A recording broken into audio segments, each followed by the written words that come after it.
song.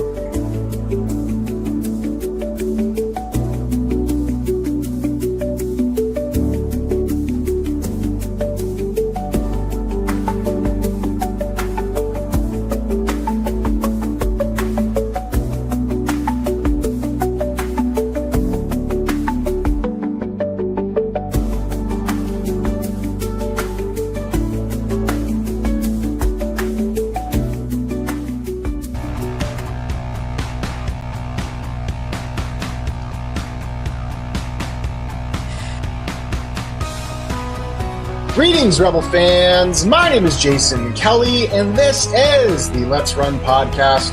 I want to welcome you all to the show tonight as we go over a tumultuous, crazy, eventful week in UNLV athletics. A lot's going on right now. We have Coach Josh Pastner announcing, and the school announcing who is going to be a part of his staff. We have we have players from our school committing to other schools. We have DJ Thomas committing to LSU. We also have spring football starting, which is just crazy. Just tons going on. And Dan Mullen starting his first official practices. I guess he did 2 practices before, but his first practices as head coach of the UNLV football team. And yeah, I mean, you see UNLV popping up as recruiting guys all around the country. So tons to get into. We're going to start with basketball. Give people a little bit of time to get on tonight. I guess I'll just say one more time, because I've had a lot of people have been pretty upset with me. In fact, I think I've gotten blocked. I think my reaction to the Josh Pastner hire, more so than any other thing that I've ever done, upsetted people. I'll say, I said what I said. If I could go back, I probably wouldn't have said it the way that I said it. But, at the end of the day, you kind of got to stand by what you say. Not that you have to agree with what you say, but you're responsible for what you say. And ultimately, I'm not a representative of the school. I'm just a fan podcast of the school. So I'm not always going to be on the same side as the school. And I hope people can be okay with that and continue to enjoy the show as best as I can. So we just got word. The Review Journal was the first person. Honestly, this has been official basically for a while now. We've kind of known what the Rebels were going to do in terms of assistant coaches. Although there is one more big question, but we'll dive into that once we get it. But if you did not know, let's share screen here. UNLV basketball has locked in deals with 2 more assistant coaches. Reported earlier in the year, I believe is his name Scott. I know his last name is Garson. So Scott Garson from Santa Clara fame was added as an assistant coach at UNLV. He was a part of a really dynamic Santa Clara team that I think won 24 games this year. Let me see this. Let me see. Santa Clara won 21 games this year, lost in the second round of the NIT. Santa Clara, so we'll go over each of the coaches individually. Santa Clara's best player this year was a guy named Christopher Tilly. He is German, from what I believe. Yep, from Berlin, Germany. Has played his last 3 years with Santa Clara. So he has 1 more year of eligibility remaining. He's a true 7-footer, and he was part of the Scott Garson offense there at Santa Clara, and is in the transfer portal and is a big target for UNLV. So Garson is known as a really good offensive mind who runs a really nice up-tempo style offense. And so I think he was brought in as an associate head coach, and I think that UNLV made an absolutely outstanding decision. And Coach Pastner made an outstanding decision bringing in Scott Garson. But today, in more recent news, we had UNLV basketball hiring a couple of assistants. Most notably for Rebel fans is Justin Hawkins. Jayhawk played at UNLV from, when did he play? I know he was 2013. I think was 2014 his last? I think 2012-13 was his last season. So I think he played from like 2009 to 2013. Just an outstanding guy. He's put, you see, previous players getting positions at schools that they played at. But Justin Hawkins, he's been around. I believe he was at Pepperdine. He was at Pacific. Most recently, he's been at the University of Reno. Um, and he's put in his dues. He's worked really hard in the college basketball world, and just an outstanding decision to bring in Jayhawk. I mean, I know that Wink Adams and Anthony Marshall are still in town, and I hope that we can bring them on in some way to be around the program. I don't know exactly what that means, but I would absolutely love to have those guys around. But Justin Hawkins is a guy that has paid his dues, who has experience, who's a real legitimate assistant coach. Now we don't know if he's going to become. We don't know if he's going to come on as one of the three assistant coaches that can do off campus recruiting. Just in case you're not aware, when it comes to college basketball coaches are allowed. You have one head coach, and then you have three assistants. And these three assistants are allowed to basically go and do off-campus recruiting. I mean, they can travel around the country and try and get players. They can go on recruiting trips. And you're allowed three of those. Now, you're also allowed two additional assistant coaches that are allowed to, do all the coaching, but just aren't a part of a traveling recruiting. And so the question is whether Justin Hawkins is one of those three assistant coaches that can do off-campus recruiting, or if he's one of the two that are primarily on campus and do not do off-campus recruiting. We don't know yet what role he's going to play, but Justin Hawkins is a really great Rebel. It's a guy, I shouldn't say kid, he's older than I am, a guy that I really looked up to when I was young, coming to the Thomas and Mack, and he was on those Dave Rice teams. I think he was actually a transfer. I'm not 100% sure what Justin Hawkins' career was or how he ended up at UNLV. Let me see, because I don't know. I know that he played for the Rebels, but I'm not sure what Justin Hawkins' career was. So it looks like he was all 4 years with UNLV. He was a 4-year player. Often he came off the bench. He's kind of a sixth man. His minutes, his last couple of years, he averaged around 25 minutes a game. He played all 4 years, so he was a Lon Kruger recruit from 2009 to 2013. So welcome, Justin Hawkins, back to the UNLV family. I mean, you never really left, but we're happy to have you as an assistant coach. The other guy that Coach Pastner added is Anthony Wilkins. Now, if you don't know a lot about Anthony Wilkins, he and Josh Pastner actually go back quite a ways. Wilkins was, let me pull up his career. Wilkins was at Tulane. He's been at Vanderbilt. He was at most recently UTRGV, which I think is University of Texas, something. I'm not 100% sure. Oh, Rio Grande Valley. There you go. He was there. He's paid his dues, but most importantly, there you go. Thank you, AJ. Graduated in 3 years and stayed for his fourth year as a grad transfer. So as a grad senior, as a graduate player. So Justin Hawkins, awesome player. Happy to have him back. Anthony Wilkins played, I think he played college ball, but he served under Josh Pastner at Georgia Tech.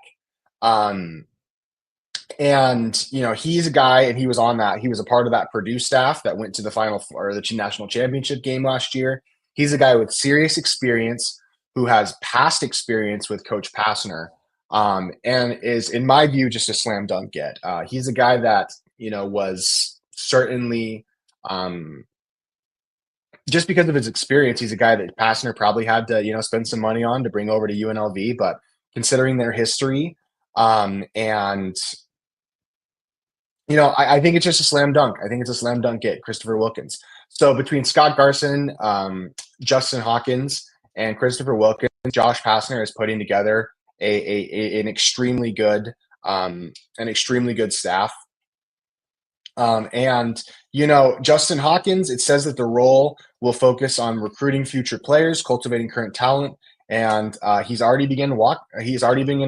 Justin Hawkins has already begun working for UNLV.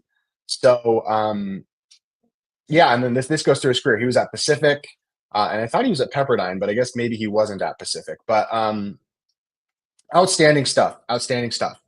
The big question that I have, yeah, and this is another good thing, AJ. Thank you. Justin Wilkins is a really good recruiter.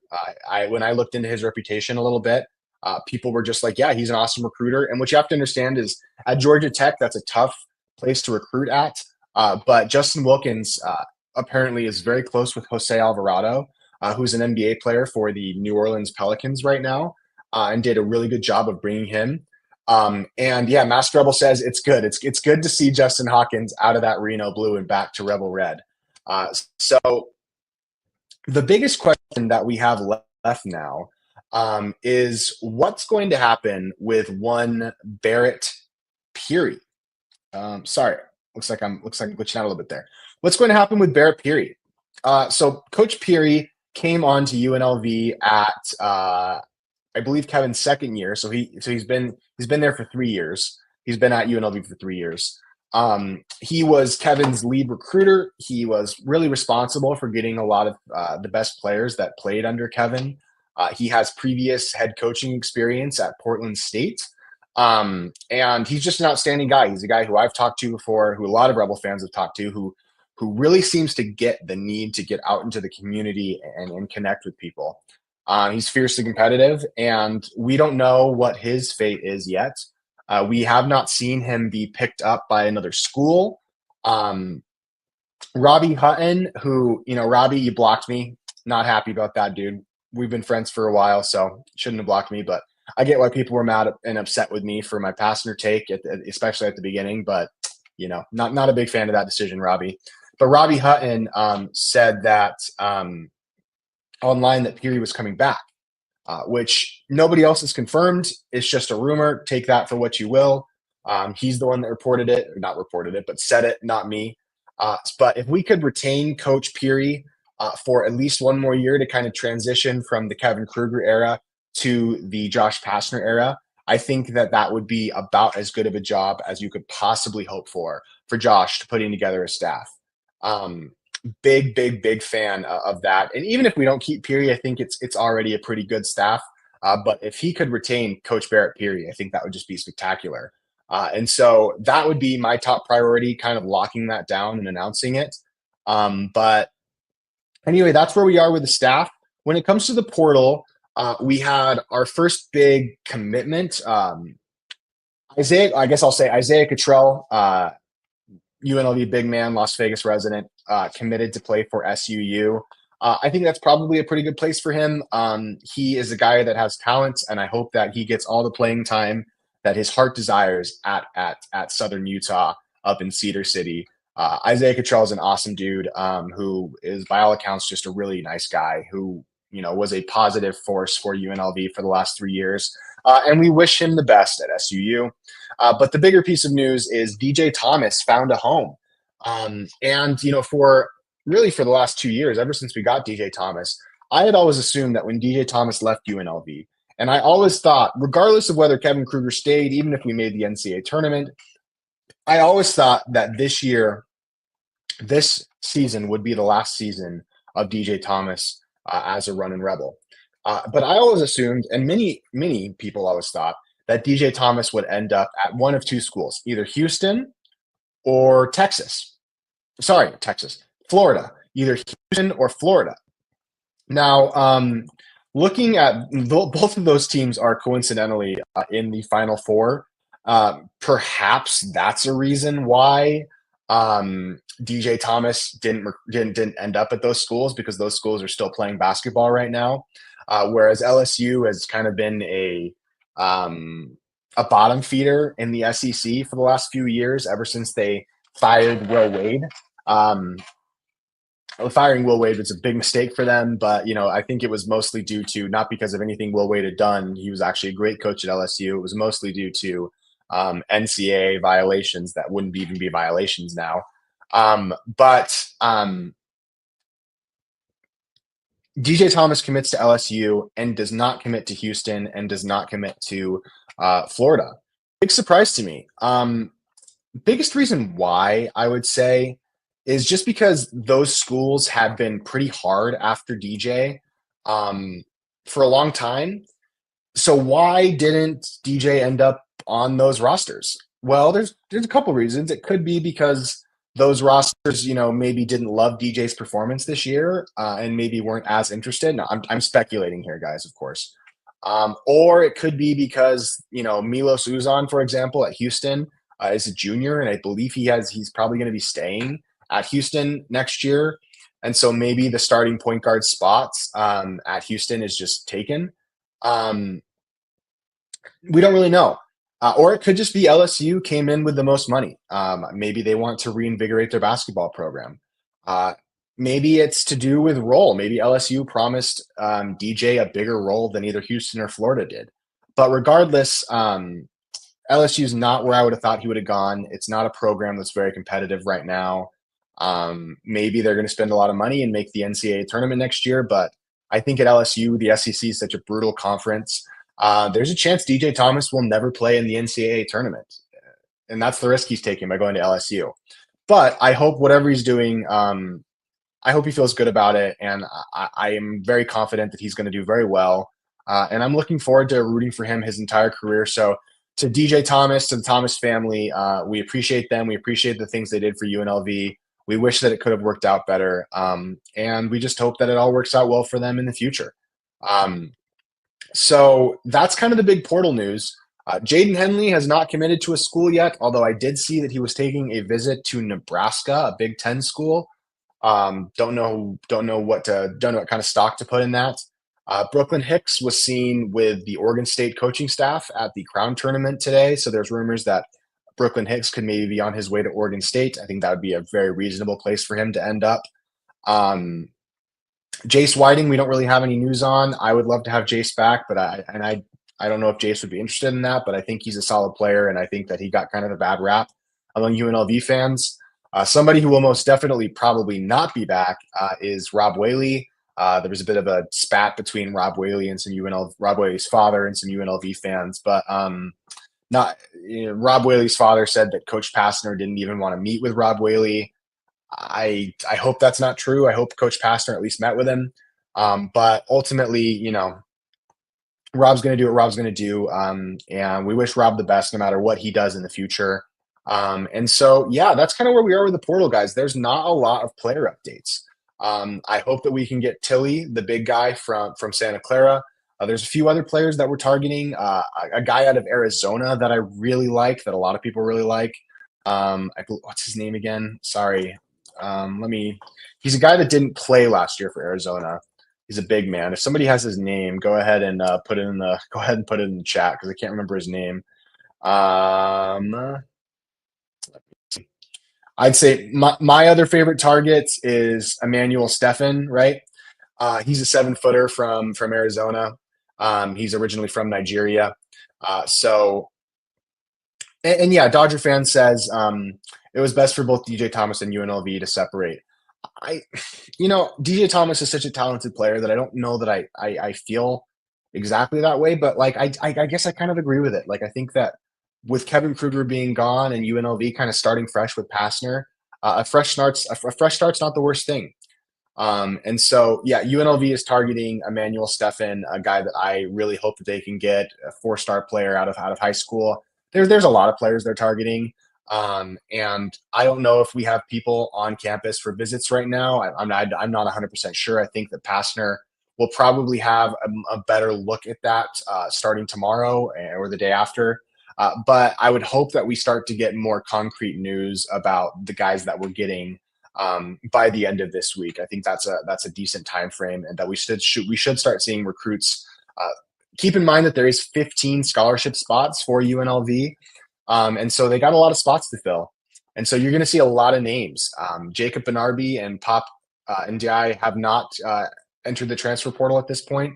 I think it's a safe assumption, but you never know. And it's a safe assumption those guys are going to be back. I'm happy about both of those guys. I think they're both really talented. And I guess we'll see who UNLV targets. I guess we'll see. Question here. Oh, DJ was taking up too much NIL. Yeah, you do have to be cognizant about how much NIL you're spending on one player. That's for sure. So football lover, and I guess we can jump into football here a little bit. It's not going to be a long show tonight. after we get more player announcements, I might do another show this week. I guess we'll see how the news is. I do the shows based on what news is out there and what's available. I mean, I don't do this for a living, so I don't need to do it every day. I don't have sponsors that I'm trying to like pay for or use or anything. Yes, those were two period recruits, right? And actually, before I go into football, I should mention that another sign that Coach Peary might be staying is Tyron Jones, who is technically a very highly rated recruit. I think he's rated 124th in the country out of high school this year. He's a 6'8" forward, freak athlete. Kind of reminds me of like Derek Jones Jr. Maybe not quite as much of a high flyer as him, but Tyron Jones hasn't decommitted yet. Um, yeah. If Peary stays, two guys I think that we have a good chance of keeping are Mason Abidin. I'm not 100% sure about that because I know that other schools have probably expressed interest in him. And Tyron Jones, a couple of freshmen that I think have a lot of potential. Big wings, physical players who I think would be outstanding for UNLV. And so if we see those guys stay, I think there's a pretty good chance that Coach Peary sticks around. And if Coach Peary sticks around, that's fantastic for us. And so anything else for basketball I'm missing? I don't think so. Football Lover says, who has a better season in front of them, UNLV basketball or UNLV football? It's got to be UNLV football. They've got an incredibly favorable schedule this year. They do have some tough games. They have to play at Boise State. That's probably, I'd assume that's going to be a loss, but I'm just not going to believe UNLV is going to beat Boise until I see UNLV beat Boise. But I'm going to be there and I'm going to be rooting for them to do so, obviously. They've got a tough game against UCLA, which is at Allegiant, so I'm hoping they do that. They've got a couple of tricky road games in the non-conference, one at Sam Houston State. Just playing on the road in college football, especially against teams that you don't really know a ton about, and it being the first game of the season, you never quite know what you're going to get. But Sam Houston State and Ohio, Miami of Ohio, those are kind of a couple tricky road non-con games. And then in conference play, I believe they have to play at Colorado State and at Boise State and at Reno. I'm expecting UNLV to win 2 out of the 3 of those games, probably the Colorado State and Reno games. But that's kind of a tricky schedule. But besides that, I mean, I think last season's schedule might have been a bit harder at Oregon State, at Houston, at Kansas. So UNLV football has a very favorable schedule this year. And so I would expect UNLV football to be better than UNLV basketball next year, just simply because that program has a lot of momentum. I don't know what to make of what UNLV basketball will be next year until we start seeing players. But yeah, I mean, the thing about UNLV football is, and Master Rebel says it well, like Dan Mullen's a heck of a ball coach, man. He's a guy who instills confidence. And I'm just gonna have a hard time outside of that Boise game on the road. I'm just gonna have a hard time going into games feeling like we're gonna lose when we have Dan Mullen, unless early results dictate otherwise. With Dan Mullen at our home, I've got a world of confidence here, guys. I got to be honest with you. I really feel like Dan Mullen's going to lead us to the promised land. And next year, if we're going to make the college football playoff, I think next year is the year to do it. The big story coming out of spring camp. Yeah, that's true. I didn't know that. So Reno Hater says, and sorry to go back to basketball, but when I see stuff, I gotta bring it up. Says that Santa Clara was after Tyron Jones as well. So maybe Garson connection is keeping him here, even if Peary is gone. I did not know that. Interesting. Maybe Peary's gone and Scott Garson's the one keeping is the one keeping Tyron Jones here. I think keeping Tyron Jones is incredibly important. We can develop him, make him into a really awesome player. Looking forward to that. And so the big story for UNLV football, and I hope you're right. I hope you're right, bro. I hope you're right. I hope we do beat Boise State this year. The big story is going to be Alex Orji versus Anthony Calandria. UNLV has not announced, as far as I can see, a spring showcase type game yet. Last year we did have a spring game. It was in Allegiant Stadium. It was free to go to. But this year, I haven't seen the announcements of that yet. And the trend in college football is to not have spring games. I know Utah State, for example, announced that they weren't doing a spring game. Colorado was trying to do a spring game versus another team. just not sure if a spring game is in the cards, but I'd assume that because they haven't announced one yet, we still have a chance. I don't know. I hope that they do. I hope they do a spring game. I think that would be really fun. It would be fun to see the guys play. But a lot of times teams don't like spring games because it gives film to other schools that are scouting them. So ultimately, don't know about spring game. I hope that we do one. Out of practice seems like everything from what I've read. I obviously haven't been at practice, but from what I've read, they've been just very basic, trying to teach. Um, um, they've been trying to teach. Thanks, AJ. They've been trying to teach Dan Mullen's kind of spread offense, um, and that's kind of a complicated offense to run. I think that Alex Orji probably doesn't fit that offense quite as well as Anthony Calandria. So, despite Alex Orji looking like an absolute he-man, I would probably still give the slight edge to Calandria because I think he throws the ball better. But ultimately, you just don't know yet who's going to be the starting quarterback. Dan Mullen runs a pretty complex offense. One that I think, after a couple of years of the go-go, I'm excited to see this kind of West Coast style spread offense that Dan Mullen's going to run here at UNLV. So I'm really hoping that he instills that. And picking that up is going to be difficult for the guys, but ultimately, I guess we'll see. I guess we'll see. I mean, nothing big out of UNLV football right now. Everything just sounds great. Dan Mullen's actually absolutely electric with the media. And I have all the confidence in the world that that's how that's going to be, and that we're going to win all our games next year, and that we'll have a good chance to beat Boise. And I guess we'll see what happens. Let the cards fall where they will. So, guys, short show tonight. I want to wait for a few more of the roster decisions to be made before I do a bit of a longer show. Hope maybe we can do a space kind of to close out the athletic calendar for the Let's Run podcast. But I guess we'll see, guys. Looking forward to spring ball. Looking forward to football next year. I appreciate you guys all, and remember, I'm just a guy with an opinion. So I hope you guys have a wonderful night, and that you spend lots of time with the people that you love. And let's run, Rebels! Woo! Peace out, homies.